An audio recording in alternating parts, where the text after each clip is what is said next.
మందుబాబులకు కిక్కే కిక్కు రాష్ట్రంలో new liquor brand కొత్త కంపెనీలకు సర్కార్ ఆహ్వానం త్వరలో దరఖాస్తుల స్వీకరణ ఆన్లైన్ అభ్యంతరాలపై విచారణ ఆ తర్వాత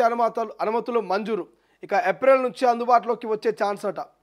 మందుబాబులకు రాష్ట్ర ప్రభుత్వం కిక్కే కిక్కు ఇక తెలంగాణలో ఇప్పటికే పలు కంపెనీల లిక్కర్ అమ్మకాలు సాగుతుండగా మరిన్ని కొత్త కంపెనీల మధ్యాన్ని ప్రవేశపెట్టడానికి ప్రభుత్వం సిద్ధమవుతుంది ఈ మేరకు కొత్త బ్రాండ్స్ కంపెనీల నుంచి దరఖాస్తును ఆహ్వానించింది ఇక అనుకూలిస్తే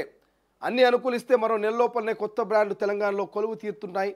టీజీబీసీఎల్ తెలంగాణ బెవరేజెస్ కార్పొరేషన్ లిమిటెడ్ రాష్ట్రంలో కొత్త లిక్కర్ బ్రాండ్స్ను ఆహ్వానించడానికి అవసరమైన చర్యలు చేపట్టింది ప్రభుత్వం ఆదేశించిన రీతిలో కొత్త కంపెనీల మద్యం బ్రాండ్లకు అనుమతులు ఇవ్వనట్టుగా తెలుస్తోంది రైట్ ఇప్పటికే ఓవైపు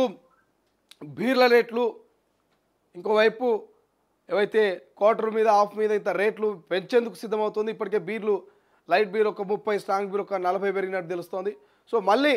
కొత్తగా తెలంగాణలో కొత్త బ్రాండ్ రాబోతున్నాయట ఇప్పుడు ఉన్న బ్రాండ్లతోటే పెరిగిన రేట్లతోటి తాగలేక సామాన్యులు ఇక అన్నము రామచంద్ర అని వాళ్ళు బాధపడుతున్నటువంటి పరిస్థితి సో మళ్ళీ కొత్త బ్రాండ్లు వస్తే అవి ఎట్లుంటాయో కొత్త బ్రాండ్లో క్వాలిటీ ఉంటుందో క్వాలిటీ ఉంటుందో తెలియదు వచ్చిన కొత్త బ్రాండ్లు మన తెలంగాణలో ఉన్నటువంటి మందుబాబుల బాడీకి సెట్ అయితే కావు కూడా క్లారిటీ లేదు